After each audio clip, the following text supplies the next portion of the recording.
गुज़श्ता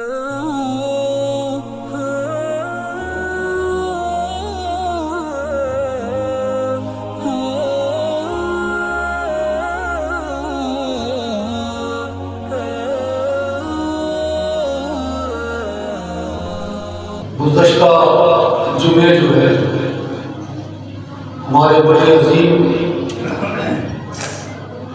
अकाबिरीन में से हमारे बड़े चोटी के आलिम जो है मौलाना मुज़फ़्फ़र रहमान उस्मानी साहब को शहीद कर दिया। जुल्म कोई नहीं, गलती कोई नहीं, कसूर कोई नहीं, सिर्फ जुल्म इतना ही है कि उलमा ये बात कहते हैं कि भाई 22 जमातें सारी ये खलीफा अव्वल की वफात का दिन है और इसको हम सरकारी तौर पे मनाएं और इसका ऐलान करें और इस दिन आम ताक़ीद कर दी जाए पूरे मुल्क के अंदर। हम सर्दियों की छुट्टियाँ करते हैं, क़ायद-ए-आज़म के डे की छुट्टी करते हैं, अल्लामा इक़बाल के डे की छुट्टी करते हैं, यौम मज़दूरा की छुट्टी करते हैं और बहुत सारी छुट्टियाँ होती हैं। तो अगर खुलफ़ाए राशिदीन की अय्याम को जो है अगर सरकारी सतह पे उनकी छुट्टी हो जाए और उस दिन जो है स्कूल बंद हो जाए, सरकारी इदारे बंद हो जाए, पूरे मुल्क की छुट्टी हो जाए, तो इसमें क्या फर्क पड़ता है? ये हमारे रहनुमा हैं, ये वो लोग हैं कि जिनकी बरकत से मैं और आप सब आज मुसलमान हैं, इनकी कुर्बानियां। तो ये सिर्फ मुतालबा है और इसी मुतालबे ये जुलूस जो कहते हैं निकाले जाते हैं, तो लोग हमें कहते हैं लोग जी आप जुलूस निकालते हैं। भाई हमारे जो जुलूस है ना ये मुतालबाती जुलूस है। हम इन जुलूसों को कोई शरई हुक्म समझ के नहीं करते कि भाई ये शरीयत का हुक्म है कि जिस तरह लोग 12 रबीउल अव्वल का जुलूस करते हैं और समझते हैं कि इतना बड़ा सवाब का काम है। भाई 12 रबीउल अव्वल का जुलूस निकालने की जरूरत ही नहीं है, क्योंकि वैसे सरकारी छुट्टी होती है। ये जो जुलूस निकाले जाते हैं ये एक मुतालबाती जुलूस है और इनका एक मकसद है, जब मुतालबा पूरा हो जाएगा तो जुलूस भी खत्म हो जाएगा। जिस तरह कोई आदमी धरना देते हैं ना, कोई चंद लोग बैठ के धरने का मकसद होता है कि हमारा मुतालबा है कि फलां काम करो, वो काम हो गया, धरना खत्म हो गया। तो इसी तरह ये जुलूस जो है ये निकाला जाता है जमात इस्लामी में, इसका मकसद होता है कि भाई सरकारी छुट्टी कर दो ताकि हमारे बच्चे को पता चले कि हमारे मुसलमानों के पहले खलीफा सैयदना सिद्दीक़ अकबर रज़ियल्लाहु तआला की वफात है। बच्चे के ज़हन में ये बात आ जाए, हर मुसलमान के ज़हन में ये बात आ जाए। सिर्फ ये मुतालबा है और इस मुतालबे का इतना बड़ा जुल्म बन गया कि उनको भरे बाजार में इस्लामाबाद में लोग शहीद कर दिया। एक आलिम जो है ना कोई ऐसी तैयारी हो जाती है आलिम बनने के लिए 15-16 साल दरकार होता है, उसकी मेहनत होती है, वालिदैन के बड़े अरमान होते हैं और आलिम अल-उलमा वरसतुल अंबिया, मेरे नबी ने फरमाया कि उलमा अंबिया के वारिस हैं, क्योंकि अंबिया के पास जो होती है ना कोई जायदाद नहीं होती, उनके पास इल्म होता है। अंबिया कोई कोठी बंगले जायदाद नहीं छोड़ के जाते, बल्कि अंबिया जो हैं इल्म छोड़ के जाते हैं और इस इल्म की हिफाजत कौन करता है? ये उलमा करता है। ये इल्म की हिफाजत और जब हम उलमा को इस तरह बेदर्दी से शहीद करेंगे तो फिर क्या होगा? दुश्मनों का मकसद ये होता है कि उलमा खत्म हो जाए, दीन खत्म हो जाए। हालांकि आपको ये इल्म होना चाहिए कि एक दाना डालते हैं, एक दाना कितनी गंदगी, एक सिक्का निकलता है, एक सिक्के में कितने 100 दाने होते हैं। एक मकई का दाना होता है, कितने दाने बनते हैं?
ना दीन को कोई खत्म कर सकता है, ना दीन वालों को कोई खत्म कर सकता है।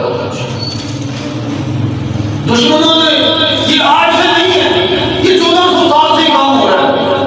दुश्मनों ने सैयदना अबू बकर सिद्दीक रज़ी अल्लाह तआला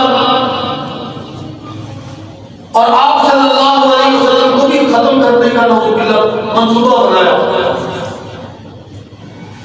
और दुश्मन जो है वो घर के चारों तरफ कि आपको आज रात को खत्म करना है। और उधर जो है ये सारी तदबीरें करके बैठे हुए हैं।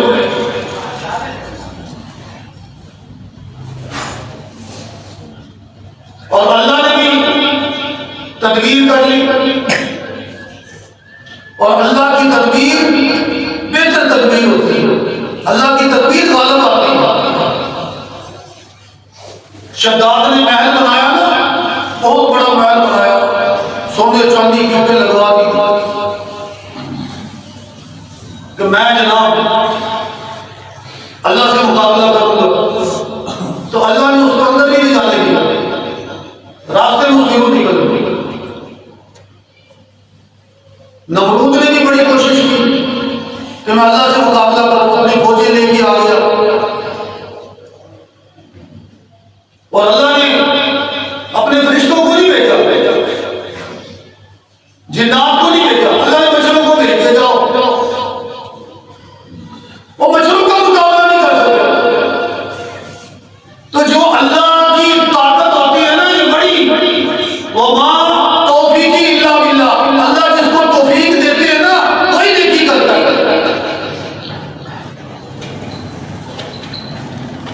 तो दुश्मन जो है 1400 साल से लगा हुआ है दीन को खत्म करने के लिए, अपनी कोशिश भी जारी है। लेकिन अल्लाह के रसूल सल्लल्लाहु अलैहि वसल्लम अपने घर से निकलते और दुश्मनों के बीच में से निकलते और अली को जो है अपने बिस्तर पे सुलाते।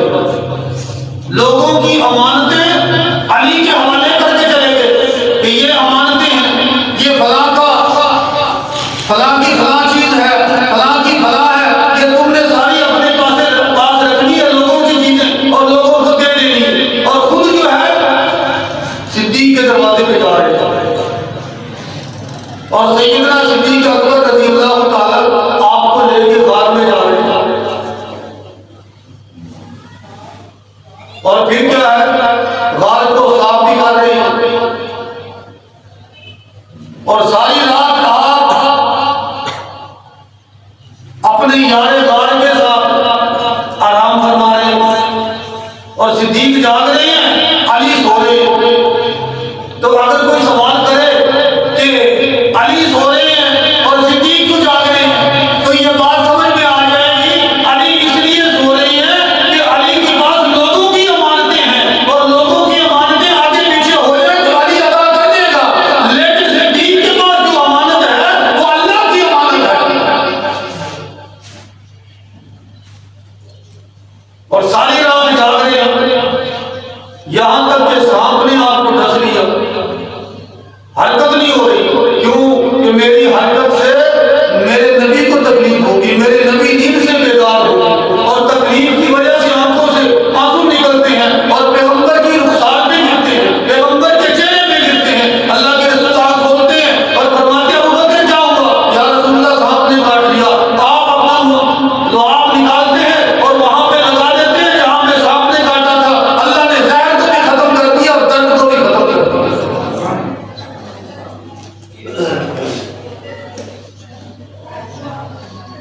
तो लोग जो है ना सुकून तलाश करते हैं।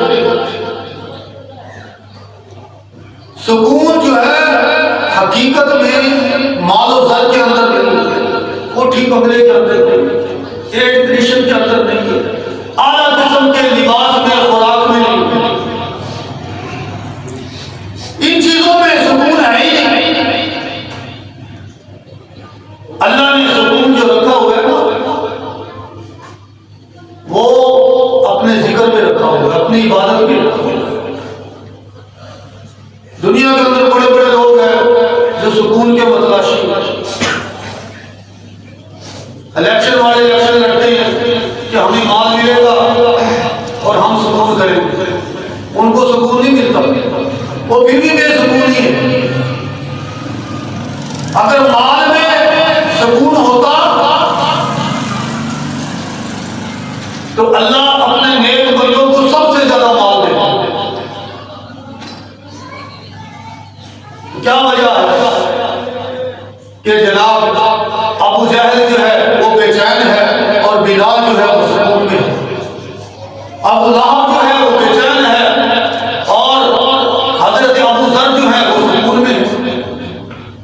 क्या वजह है? अबू लहब बेचैन है और साद बिन उबादा जो है वो सुकून में है। तो सहाबा जो है वो सुकून में है, माल छोड़ दिया दीन के लिए। मुसाब बिन उमैर रज़ी अल्लाह ताला वो सहाबी रसूल है कि जिस गली से गुजरते हैं कई घंटों तक वहां से खुशबू आती है, लेकिन जब नबी का कलमा पढ़ते हैं तो फटे हुए कपड़े नबी के सामने खड़े हैं और इतनी जोर से कुरान पढ़ते हैं कि हजरत उमर फरमाते हैं कि अल्लाह के रसूल मैं रोकूं? फरमाया नहीं नहीं, इसको रोकना नहीं है, ये मेरा दीवाना है, ये दीन के लिए सब कुछ कुर्बान करके आ गया, सब कुछ छोड़ के आ गया, इसको नहीं रोकना। क्योंकि उनको सुकून आ रहा है, उनको मजा आ रहा है।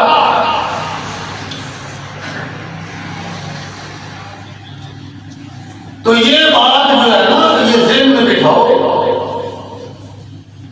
कि मुफलिसी बेशक एक तकलीफ का अमल है, मुफलिसी नहीं आनी चाहिए। अल्लाह से ये दुआ करनी चाहिए अल्लाह हमें मुफलिस ना कर, क्योंकि मुफलिसी जो होती है ना ये भी एक अज़ाब है। जब बंदा मुफलिस होता है ना उसको अगर बड़े बड़े गलत काम कर जाता है, बस अल्लाह से वो मांगो रब्बाना आतिना फिद दुनिया हसना, तो थोड़ा सा जो दुनिया में हमारा बनता है हमें दे दे, वो फिर आखिरत की हसना बाकी हमें आखिरत में दे दे। बस ये दुआ सिखाई गई है, ये दुआ बताई गई है, मेरे नबी ने बताई है। अल्लाह से मांग लो कि दुनिया इतनी सी दे दो कि दुनिया में गुजारा हो जाएगा, ज्यादा तलब ना करो।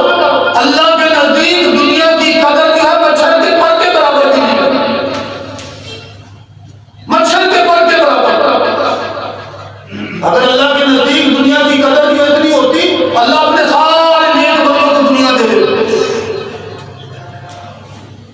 लेकिन जो है जितने भी अल्लाह के नेक बंदे हैं सब ने फकीरी के अंदर अपना वक्त गुजारा, दरवेशी के अंदर। ये दरवेशी नहीं है जो हमें नजर आती है, ये दरवेशी नहीं। एक बंदा कहने लगा कि मौलवी साहब जदों की नमाज में शुरू की थी मेरा कारोबार खत्म हो गया। ये दरवेशी नहीं, ये कुफर है। अल्लाह पाक कुफर से महफूज करता है। उसी शख्स की बच्ची का मोबाइल गुम हो गया, उसी शख्स की, और वो मोबाइल ट्रेस हो गया, मोबाइल ट्रेस हो गया। अब वो बच्ची वहां खड़ी क्या कह रही है, अगर वो मेरा मोबाइल मुझे ना मिलता ना तो मेरा अल्लाह से यकीन ही खत्म हो जाता। उसी शख्स, क्योंकि तरबियत का असर है, जैसी घर में तरबियत होगी वैसे असरात पड़ेंगे। बाप अगर ये कह रहा है कि मेरा कारोबार नमाज पढ़ने से खत्म हो गया तो बच्ची भी कोई कुछ बोलेगी ना।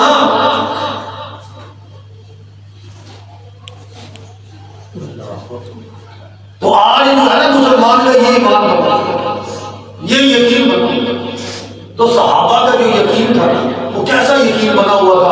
सहाबा फरमाते हैं कि अगर जो है ना दिन का वक्त हो और अल्लाह के रसूल फरमाते कि रात हो गई है तो हम ये नहीं कहेंगे कि दिन है, हम भी कहेंगे कि रात हो चुकी है। क्यों? हमारी आंखें धोखा खा सकती हैं, पैगंबर की जुबान धोखा नहीं खा सकती। सहाबा का इतना यकीन बना, इतना ईमान बना। और हमारे ईमान कितने कमजोर है, थोड़ी सी तकलीफ आ जाए, थोड़ी सी मुसीबत आ जाए, हम पता नहीं क्या कुछ बकना शुरू कर देते।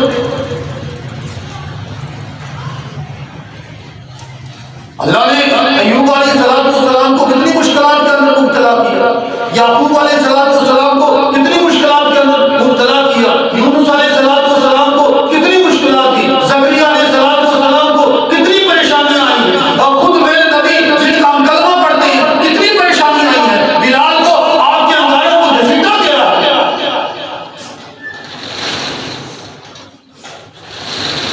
ऐसी जन्नत नहीं मिलती, इतनी आसान नहीं है।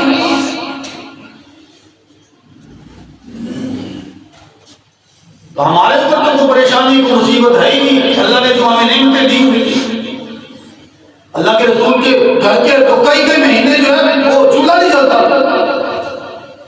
कई दिन चूल्हा नहीं जलता। हजरत अबू अय्यूब अंसारी रज़ियल्लाहु ताला मेज़बान रसूल जो है वो आपकी दावत कर रहे हैं और आप सल्लल्लाहु अलैहि वसल्लम दावत पहुंचे और बकरी का गोश्त जो आपके लिए तैयार किया गया, तो आप सल्लल्लाहु अलैहि वसल्लम चंद बोटियां रोटी के ऊपर लगाते हैं और एक सहाबी को कहते जाओ मेरे घर में फातिमा को दे के आओ, कई दिन से कुछ नहीं खाया। यहाँ पे शिकवे नहीं खत्म होते, यहाँ पे बातें नहीं खत्म होती। अल्लाह ने सब कुछ दिया हुआ है, जिससे मर्जी पूछ के देख लो, बहुत बुरे हालात। और हमारा क्या हाल है? अगर हमें को कहे ना कि ठीक था, ये ठीक ठाक क्या होता है? अगर कोई हमें कहे ना क्या हाल है, आगे से जवाब देना चाहिए अल्हम्दुलिल्लाह। क्या जवाब देना चाहिए? अल्हम्दुलिल्लाह। जो मुसलमान कलमा पढ़ने वाला है ना, उसको अल्लाह की तारीफ करनी चाहिए, हर वक्त करनी चाहिए। ये अल्लाह की तारीफ है कि मेरे अल्लाह ने जिस हाल में रखा मैं खुश हूं। और एक और मुसीबत बनी हुई है, हम कहीं पे जाते हैं ना तो ठीक हाल है, ओ भाई तू अगर आया है तो अस्सलाम वालेकुम क्या है? ये की हाल है, ये क्या है? मजलिस में जाएंगे तो की हाल है। ओ भाई अगर हमने पूछ लिया ना किसी से क्या हाल है, और अगर कोई दूसरा को मुश्किल में है, उसने क्या दिया कि भाई मैं बड़ी मुश्किल में हूं, आज मुझे 5 किलो आटा चाहिए, तो आप उसको लेके दोगे? उसने अगर आपको क्या दिया कि मुझे 5 किलो आटा चाहिए, मेरे घर में आटा नहीं है, तो आपको आटा देना आप पर जरूरी हो जाएगा। ये शरई हुक्म है। जब आपने पूछ लिया और उसने बता दिया, आप पर शरीयत का हुक्म लागू होगा। अब आपको उसको आटा देना पड़ेगा, वरना आप गुनहगार हो। इसलिए तरीका क्या है? हाल ना पूछो, सिर्फ सलाम करो। अल्लाह पाक तेरे ऊपर रहम करे, तेरे ऊपर सलामती करे। यानी अगर कोई परेशानी में भी है उसको आप ये कह दो अस्सलाम वालेकुम, अल्लाह पाक तेरे ऊपर सलामती करे। जो तरीका है उन्हें सारे तरीके छोड़ के अंग्रेज बन गए। तो इसलिए ये सुकून जो हम तलाश कर रहे हैं ना, जो माल में, दौलत में है, बिजनेस में, इसमें सुकून नहीं है। सुकून किस में है? अल्लाह की इबादत में है, अल्लाह के जिक्र में है। इसलिए हर वक्त इस चीज की कोशिश करनी चाहिए हम अपनी जिंदगी